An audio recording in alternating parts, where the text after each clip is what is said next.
Okay. The ram and the goat.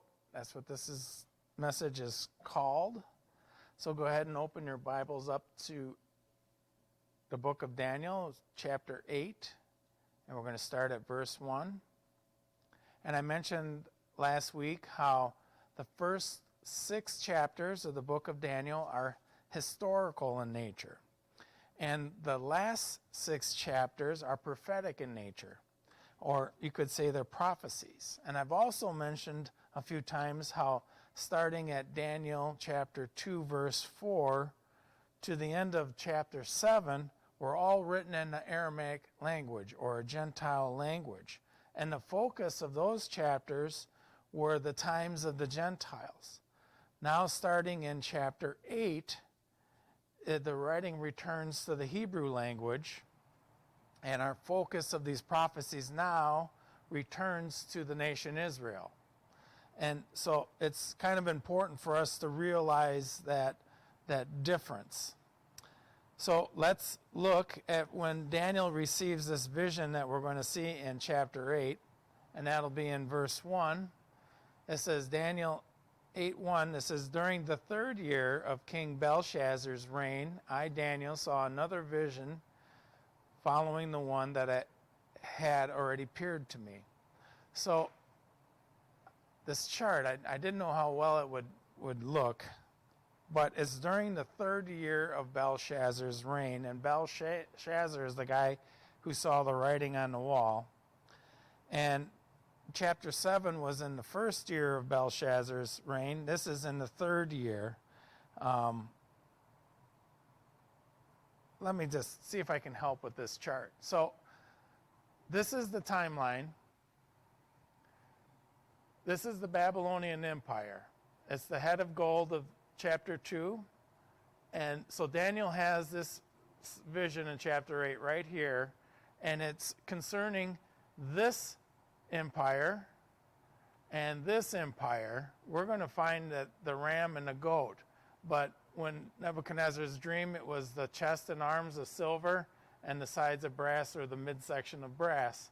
And of course, this is the legs of iron. The cross happened during that period when Rome was in charge of the empire. This is where Israel becomes a nation again. This is the rapture. This is the 7-year tribulation, known as the book of Revelation. Jesus returns here, sets up his millennial kingdom, or the 1,000-year reign of his reign, and then starts eternity after that. And I think that it's important that we gather this information so that we can know what we're looking at. Again, this vision is going to concern a ram who's going to represent the Medo-Persian Empire, or the chest of silver of Nebuchadnezzar's statue, or the bear. This vision is also going to concern a goat who's going to represent the Grecian Empire, or Greece. And it'll also be the belly of bronze of Nebuchadnezzar's statue, or the 4-headed, 4-winged leopard. Verse 2. In this vision, I was at the fortress of Susa and the province of Elam, standing beside the Ulai River. Okay. Why is this important? Well, the map is going to show us here. So Babylon is here. And this is where Daniel is. This is the Persian Gulf. This is Elam. This is Susa, where that fort was. Okay? This is Iran. This is Iraq today. Kuwait is here. This is Saudi Arabia. Israel's over here. So we can understand what is going on. So like I said, Daniel's in Babylon having this vision of the fort at Susa, or modern day Iran, or Elam. Here's what that fort might have looked like. It's an artist's rendition of Susa during Darius's day. And this is actually what it looks like today. So the foundation is still there. And just as a historical note, this is where the book of Esther takes place. It is also where Nehemiah gets commissioned to return to Jerusalem and rebuild the walls of Jerusalem at this same place. Verse 3, it says, "As I looked up, I saw a ram with 2 long horns standing beside the river. One of the horns was longer than the other, even though it had grown later than the other one." Here's our ram. So it is, just so we catch this, I really want us to understand this because this is the key to prophecy, is the ram is representing the same empire as the chest of silver or the bear from last week. And now this ram has one horn longer than the other. The chest of silver had 2 arms. The bear had 2 legs raised on one side. And this ram has 2 horns. And we learn that one horn is longer. And these animals are representing the same empire, all 3 of them, in 3 different visions. And the question you may have, and it was a question that I had, is why is there so many visions about the same empire? Well, the answer is in each vision we get more information. We learn more things about these empires. And history will tell us that this second empire will be made up of 2 different people groups, the Medes and the Persians. The Medes came first, then the Persians came out of that same empire, but they became stronger, representing the longer horn. I hope that made sense. Verse 4, it said, "The ram butted everything out of its way to the west, to the north, and to the south, and no one could stand against him or help his victims. He did as he pleased, and he became very great." Well, our first fill in the blank is the ram is describing Cyrus.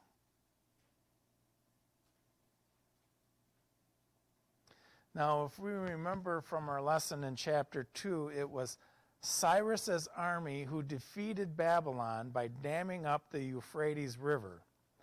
And I mentioned before, legend has it, and this was recorded by the Jewish historian Josephus, that Daniel was actually there as Cyrus was making his triumphal entry into the city, that he handed Cyrus a scroll of Isaiah. And in the scroll of Isaiah, God wrote Cyrus a letter calling him out by name and then commanding Cyrus to let the people of Israel return to the promised land.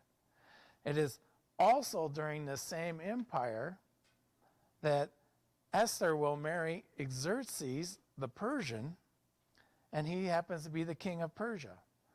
Just kind of helps us organize our Bible a little bit. Verse 5, "While I was watching, suddenly the male goat appeared from the west, crossing the land so swiftly he didn't even touch the ground. This goat, which had one very large horn between his eyes, headed toward the 2-horned ram that I had seen standing beside the river, rushing at him in rage." Our fill in the blank is the goat represents Alexander the Great.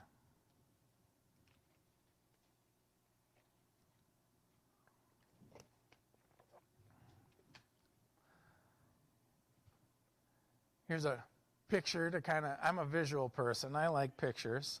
So here's kind of a picture. We got this ram, or this goat coming at this ram with a single horn. And so what has just happened is we're introduced to the 3rd empire, the Grecian Empire, that moved so quickly that it didn't even, his feet didn't even touch the ground. And Daniel saw this goat move from the west, or Greece, and was heading towards this ram in Persia. So here's a map of the Persian Empire, or the Grecian Empire, I'm sorry, and it's kind of got the Mediterranean Sea there. And it only took Alexander 6 years to go from here to there. 6 years. That's pretty amazing.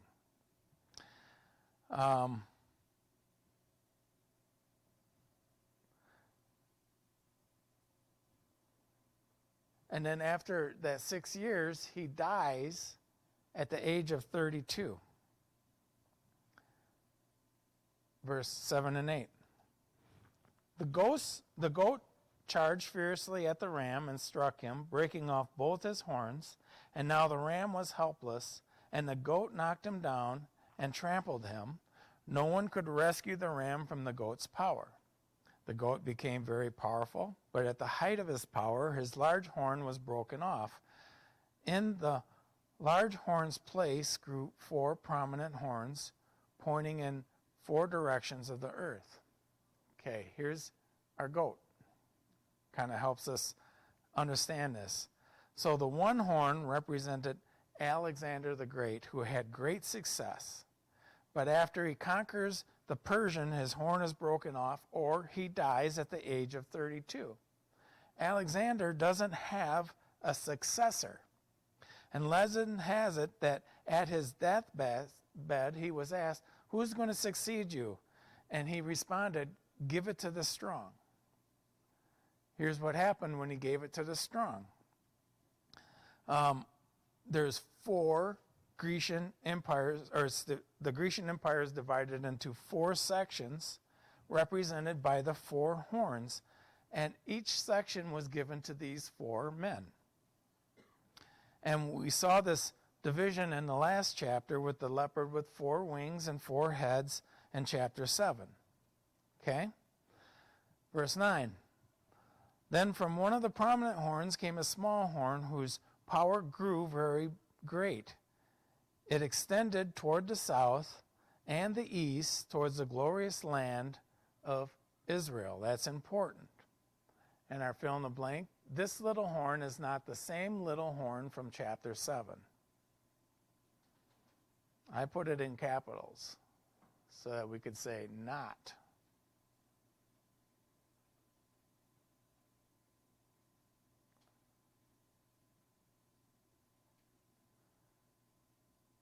So here's our 5-horned goat. Ain't these pictures awesome? So little horn of Daniel chapter 7 comes out of the 4th beast. This horn, or out of the beast of the Roman Empire, and then it kills 3 of the 10 horns on the beast. This horn comes from one of the 4 horns of the goat. It's different. And the 5th horn comes out of the Seleucid Empire and fights against 2 of the other 4 generals, the 4 things, 4 guys on that map of the Grecian Empire. So this map shows us the 5 divided kingdoms of the Greek Empire. Let me help us understand that. The 4 were the Cassander, Leishmanias, something like that, Ptolemy, and Seleucus. Now, Antigonus is this 5th horn.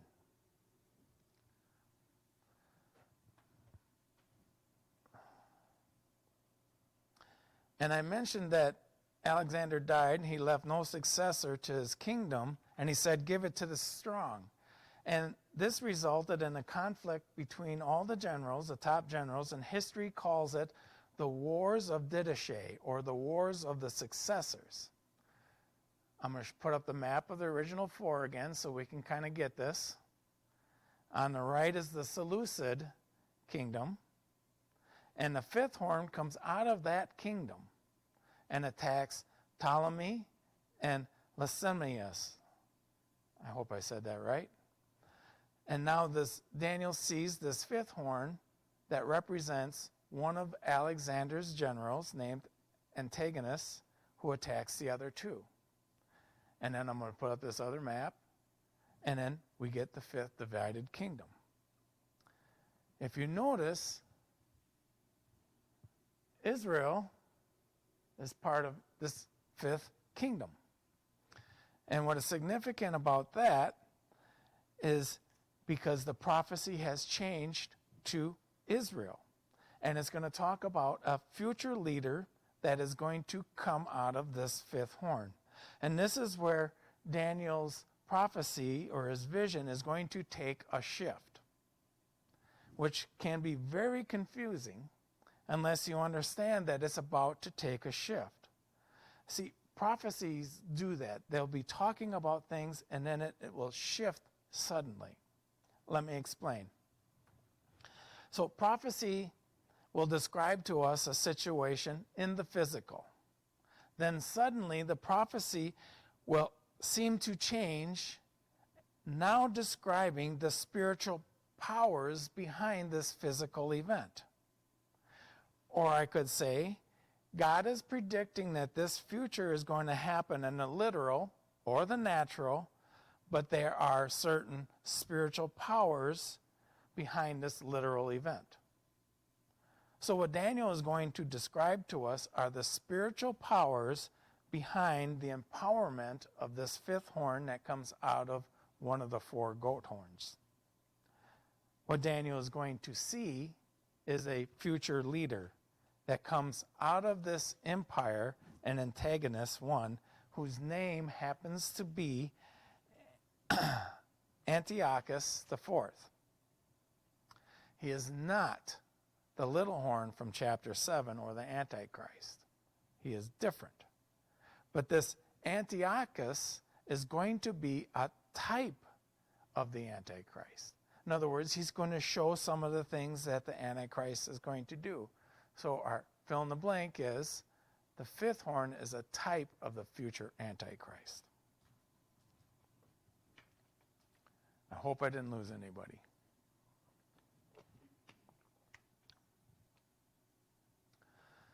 So, like I mentioned, what Daniel is going to describe to us next is the spiritual power behind this future guy named Antiochus IV. You may have heard him called Antiochus Epiphanes.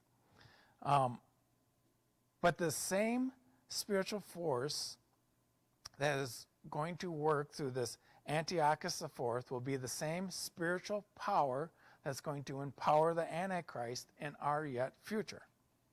And if we pay attention, we can see this spiritual power at work today with all the anti-Semitic views that are going on today, especially of our past, with the Nazis trying to take care or eliminate all of the Jews. And it is still growing in the hearts of people today. And I want to spend a minute on some history so that we can understand what Daniel is seeing in his vision.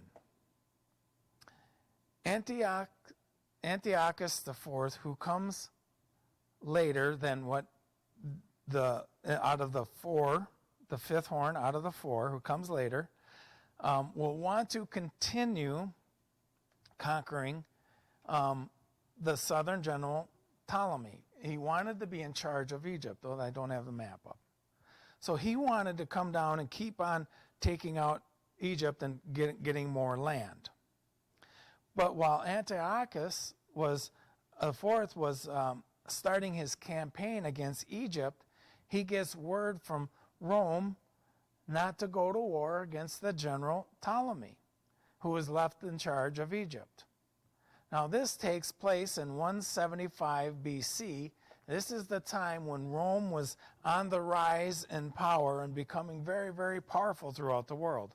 And realize Rome is only about 100 years from taking over the entire empire, the world empire, which happened just a few years before Jesus came to the earth and dies on the cross. So Rome is very powerful. And they tell Antiochus to stop. Do not invade Egypt. Go home. This is very upsetting to this very proud man. And he's so upset that on his way home, he stops in Jerusalem and he takes out his frustration on the Jewish people. And he commands that all the sacrifices of God to God be stopped. And he commands that all the copies of the law are to be burned. He plunders the temple in Jerusalem. He desecrates the temple by sacrificing a pig to Zeus on God's altar. Sounds a lot like the ministry of the Antichrist in the book of Revelation, doesn't it? But before I totally confuse this, let's look at what Daniel sees as the spiritual power behind this fifth horn. in verses 10 and 12.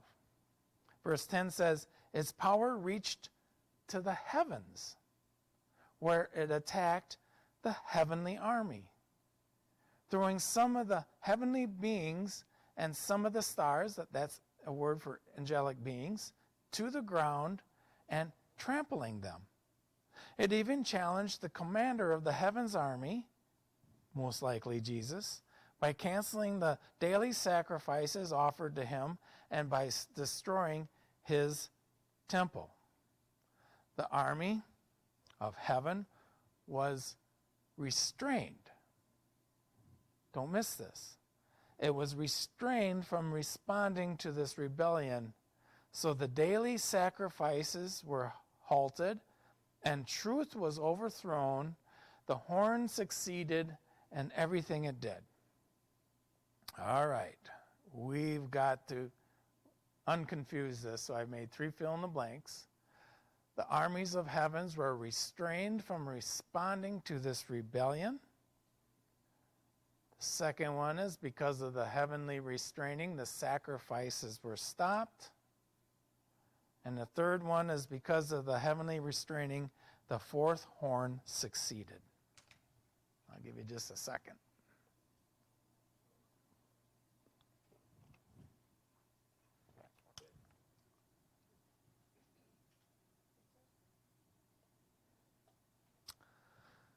So the year that this Antiochus IV was able to accomplish these things in Jerusalem, they don't know, it's about 175 years before Christ. But he was able to stop all the sacrifices at the temple. He stopped them from celebrating the Sabbaths. He stopped all the feast days. But the thing to really notice is God allowed this. God allowed it. Antiochus IV set up idols in the land, promoting the sacrifices of unclean animals. I mean, the pork is unkosher, but he was sacrificing them in God's temple on his very altar, and God allowed it. What's going on here? I really can't say as to why God allowed this to happen, only that he did. And he told Daniel about what was going to happen some 400 years before it happened. Here's what I can say.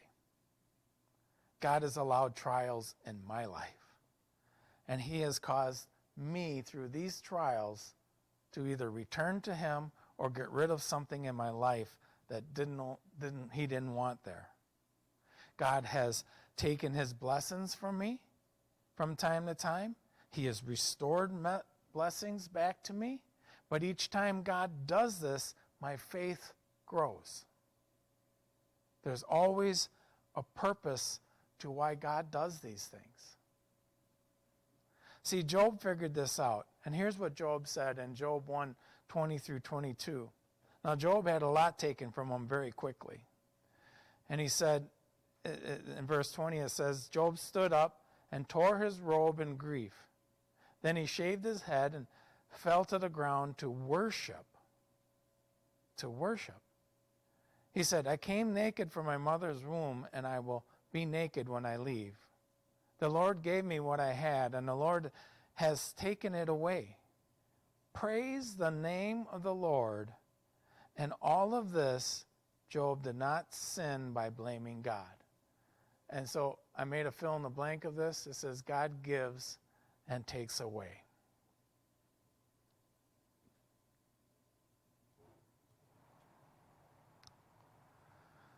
So what Daniel is going to find out next in his vision is this future desecration of the temple is not going to be a permanent thing. We find this in verses 13 and 14. Verse 13 says, Then I heard 2 holy ones talking to each other. One of them asked, How long will the events of this vision last? How long will the rebellion that causes the desecration stop the daily sacrifices? How long will the temple of heaven's army be trampled on? The other replied, "It will take 2,300 evenings and mornings, then the temple will be made right again." When you read commentaries, there are so many people who are trying to figure out what 2,300 evenings and mornings are all about, and their guesses are actually all over the board. But if we simplify it, this prophecy is describing 2,300 days, or somewhere between 6 and 7 years. Now, history tells us that Antiochus IV began his assault on Jerusalem sometime around 170 before Christ, and no one is for sure on the date. And some 6 years later, when the Maccabean family revolted against Antiochus or the Syrian army, and they actually defeated them, they went and cleaned up the temple. They rededicated the temple to the Lord. They found some oil sitting there. That oil was for the menorah, and they lit it, but they only had oil for 1 day. And it would take 7 days to do the purifications and the rituals to purify more oil for the menorah. And they lit it anyway. But here comes a miracle. God kept that menorah lit for 7 days. It stayed lit for those 7 days until they were able to make more oil. What I just described to you is Hanukkah. That's what Hanukkah celebrates. It's called the Festival of Lights. See, the problem is no one knows for sure the date when Antiochus IV started his campaign. And so the number of days is really unknown. But if I was a guess, and if I was a betting man, I would bet it was 2,300 days before the Maccabean revolt. I would just guess that. Next, what is going to happen is the angel Gabriel is going to explain the vision, as I have already done. In verse 15, it says, "As I, Daniel, was trying to understand the meaning of this vision, someone who looked like a man stood in front of me, and I heard a human voice calling out to the Ulai River, 'Gabriel, tell this man the meaning of his vision.' And as Gabriel approached the place where I was standing, I became so terrified I fell with my face to the ground. 'Son of man,' he said, 'you must understand that these events that you have seen in your vision relate to the time of the end.'" And that's our fill in the blank. The vision relates to the end of time.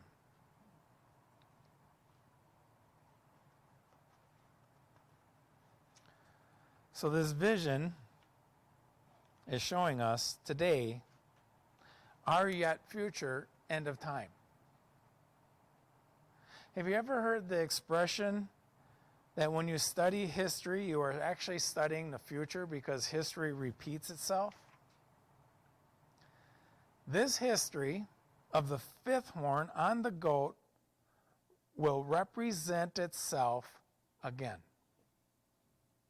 So in Daniel's vision, it is showing us that the same spiritual power that is behind this fifth horn on the goat, or Antiochus IV, will be the same spiritual power behind the little horn that rises out of the beast.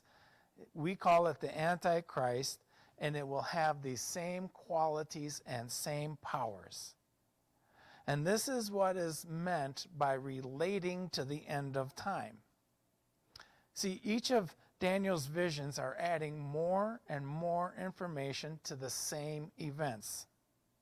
And so what the Bible is trying to teach us is that when we study the history of Antiochus IV, we are going to learn things about our future coming Antichrist.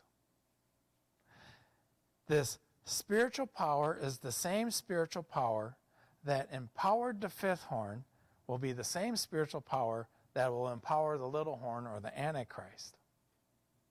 It's the same power. And we can even see this spiritual power in action today that is causing people to to speak with this anti-Semitic how do you want to say it? Rhetoric. Thank you. I even hyphened it out so I would get it. We hear it so much today. We hear it. It's that spiritual power in the atmosphere that is causing this. And understand what Daniel is explaining it to us is that this spiritual power is actually behind all the hate speech of the Jews. Now, I personally believe that what we are seeing today is the same spiritual power that has convinced the large majority of the world that bad is good and good is bad. And what we are possibly seeing today is what Daniel saw in his vision, and God is allowing it so to prepare the world for this coming Antichrist that is probably in our very near future. And our Bible tells us what the last days will be like. Maybe we can see some of the spiritual influences happening in our lives today and in our world today. And Paul says this to Timothy. He's talking about the end times, and he says this in 2 Timothy 3, verses 1 and 2. Paul says, "You should know this, Timothy, that in the last days there will be very difficult times. People will love themselves and their money." Kind of like someone raising the rent so drastically. They will be boastful and proud, scoffing at God, disobedient to their parents, and ungrateful. They will consider nothing sacred. Many will say this is happening in our society right before our eyes today. And I believe it has also infected many churches today. Back to Daniel chapter 8, verse 18. It says, "While he was speaking, I, Daniel, fainted and lay there with my face to the ground, but Gabriel roused me with a touch and helped me to my feet." Now, I studied that for a long time, and what I found in the Hebrew language is that this is a Hebrew expression. In America, we might say, upon getting this new information, he changed his tune. Or after learning the lesson, we could say, boy, that lesson sure straightened him up. Now, the term can mean a physical act of setting Daniel back on his feet, or it can be, now that Daniel has this new information, he can come to a new understanding. And I believe that's what it's saying. Verse 19, it says, "Then he said, I am here to tell you what will happen later in the time of wrath." Now, the time of wrath is what the book of Revelation describes. "What you have seen pertains to the very end of time." So what Daniel has seen pertains. It's not the end of time, but it pertains to the very end of time. Now, what Daniel has saw will relate to a future end all. And next, the angel Gabriel will explain to Daniel what I have done already. In verses 20 and 21. "The two-horned ram represents the kings of Media and Persia. The shaggy male goat represents the king of Greece, with the large horn between his eyes represents the first king of the Greek Empire." We know that that large horn was Alexander the Great. Verse 22, "The four prominent horns that replace the large horn show that the Greek Empire will break into four kingdoms, but none as great as the first." And we saw that on the map that showed us the four divisions of Alexander's kingdoms. And what we are going to read next is going to make another shift in the language. It's prophecy. Remember what verse 19 said. Gabriel told Daniel that this prophecy has to do with the very end of time.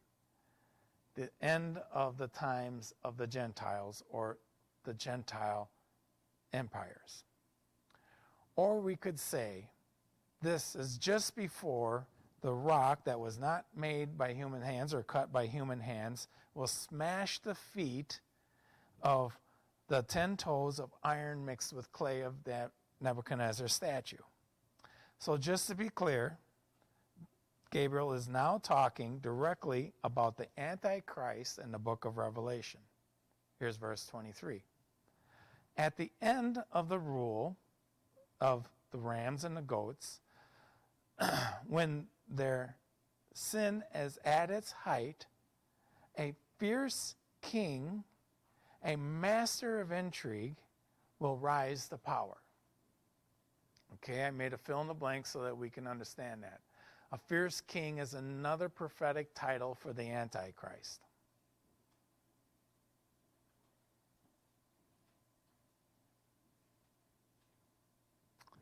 There are some 33 prophetic titles for the Antichrist in the Old Testament and 13 different titles for the Antichrist in the New Testament. Same guy. I just don't know why they don't use the same word, but it makes us study the word, I guess. So example, he goes by the names, the man of sin, the son of perdition, or the lawless one, or the beast, or the wicked one, or so on and so on. So what Gabriel is teaching us is at the end of the ram and goat empires, during this fourth empire, the last empire, this is the empire that the Antichrist will rise from. And he is the beast, or the toes of clay and iron. 24. He will become very strong, not only in his own power, but Satan's power. We read that from the book of Revelation in chapter 7. He will cause a shocking amount of destruction and succeed in everything he does. He will destroy powerful leaders and devastate the holy people. Let's not miss what Daniel's saying. This Antichrist will come in Satan's power and will cause a shocking amount of destruction. And he will succeed at everything he does. He will destroy powerful leaders. We know that he takes out 3 of the 10 horns. And don't miss the end of verse 22. He devastates God's holy people. Satan destroys God's holy people through deception. And I don't think that sometimes we give Satan enough credit. He is good at deception. He is powerful. And realize that he was able to deceive 1/3 of the angels. And these angels ain't just pushovers. I mean, they understand way more than we do, and yet Satan was able to deceive 1/3 of them. And if he's powerful enough to deceive the angels, he can easily deceive us. But he is not more powerful than God. See, if we've learned anything about the book of Daniel, let it be this. God has the power to save. God has the power to rescue his faithful people. I think that's why chapters 2 through 6 were before this chapter, where God saved them out of the lion's den or the fiery furnace. And also know this, God knows the future and is in charge of the future. And God is warning us of this coming future, not to cause us fear, but so that we can be informed and we can be prepared for what is coming our way. And we will have the power of knowledge so that the schemes of the devil will not derail us. So that we can have the empowerment of our faith so that we can stand against the schemes of the devil. This is why it is so important to hold on to God's promises. This is why we study God's word, so that we can be informed and have the knowledge so that we're not fooled or led astray as we eternally build a case in our hearts as to why we remain loyal to Christ.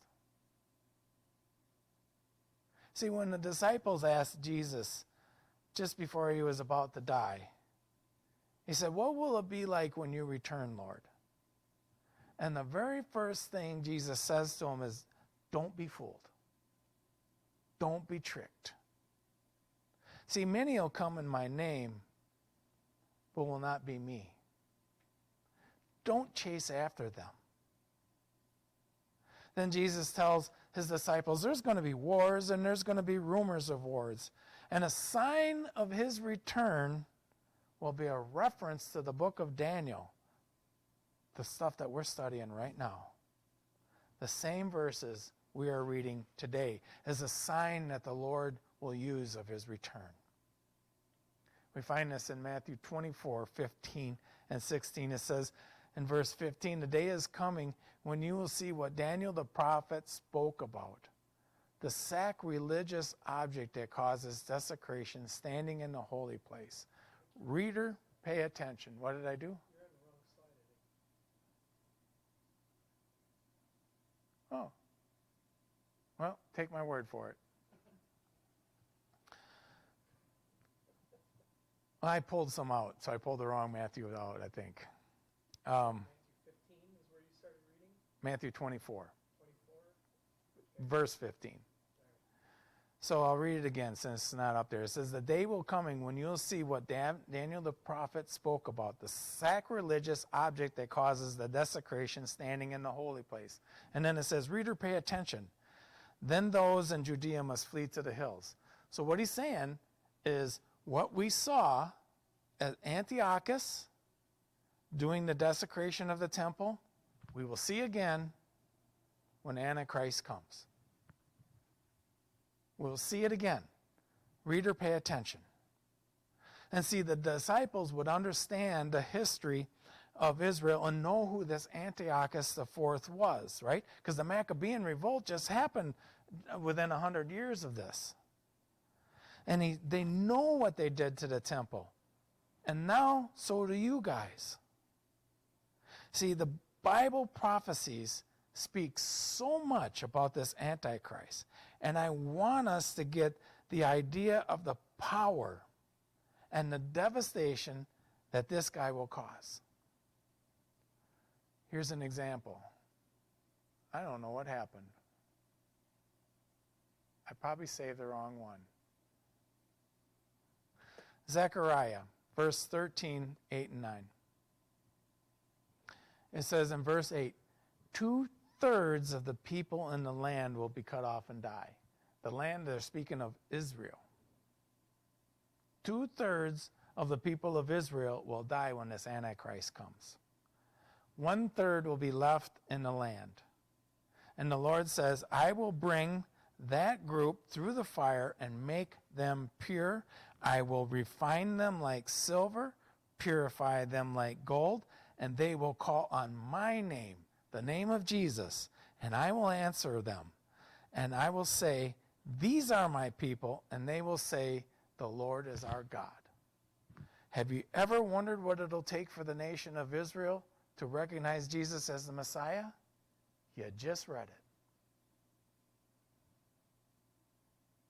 See, when Nazi Germany murdered the Jews, they killed only 1/3 of the Jews.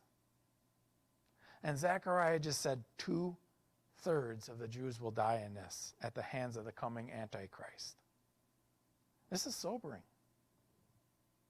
But this is also a good reason why we should accept the grace for sin that God is offering us today. And because the Bible is going to teach us that we have this amazing opportunity of grace. It is a free gift. So don't miss it. Cling on to this. And God will rapture his church to save them from the coming tribulation. And Jesus will make his point in Matthew 24, and we're back on. In verse 37, it says, when the Son of Man returns, this is talking about his return, it'll be like the days of Noah, right? They won't see it coming. In those days before the flood, the people were enjoying banquets and parties and weddings right up to the time Noah entered the boat. The people didn't realize what was going to happen until the flood came and swept them all away. That is the way it'll be when the Son of Man comes. 2 men will be working in the fields together. One will be taken, the other left. 2 women will be grinding flour at the mill. One will be taken, the other left. So you too must keep watch, for you don't know what day your Lord is coming. See, Luke records the same discourse in the Mount of Olives in Luke 21, verses 34 through 36. He says, watch out. Watch out. Don't let your hearts be dulled by carousing and drunkenness and by the worries of this life. Don't let that day catch you unaware like a trap, for the day will come upon everyone living on the earth. Keep alert at all times and pray that you might be strong enough to escape the coming horrors and to stand before the Son of Man. These are awesome promises for the church. We escape. We are taken. One is taken, one is not.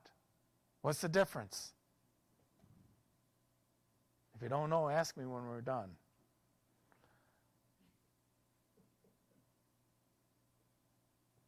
You see, when Jesus returns, and before he comes to fight the Antichrist, he comes on a cloud.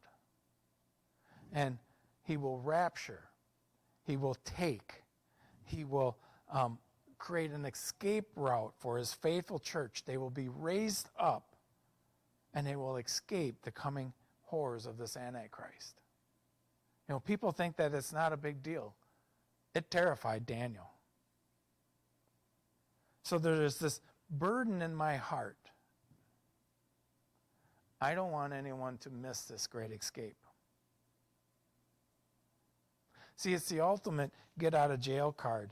And because Satan is so crafty, and because he's got such a stronghold on this world that many will choose to follow Satan rather than God. The wealth of the world, the pleasures of the world. See, and Daniel's going to show us how he's going to do this, how the Antichrist is going to do this in verse 28. He, and I'm speaking of this spiritual power behind the Antichrist, will be a master of deception and will become arrogant. Remember, that's how we describe the Antichrist in chapter 7. And he will destroy many without warning. He will even take on the prince of princes in battle, but he will be broken, though not by human power. So this Antichrist will even take on the prince of princes, or Christ, and we know this at the Battle of Armageddon. No human power will ever overcome this Antichrist, because only God will defeat him. And Daniel ends the chapter with this in verse 26. He says, this vision about 2,300 evenings and mornings is true, but none of these things will happen for a long time. So keep this vision secret. Then I, Daniel, was overcome and lay sick for several days. Afterward, I got up and performed my duties for the king. But I was greatly troubled by the vision and could not understand it. Notice the effects of understanding this vision had on Daniel. He was physically ill for days. He mentioned how terrified he was, how troubled he was by the vision, and he could not understand it. Well, history explains it to us. We, on the other hand, we have the advantage of history. We have the advantage of the New Testament. We have the gospel message of salvation through faith. And what Daniel was looking at was how God was allowing Satan to tear up the Jewish people. And it troubled Daniel greatly. See, Daniel hasn't seen the vision yet of the coming Messiah, the Christ, which will happen next week in chapter 9.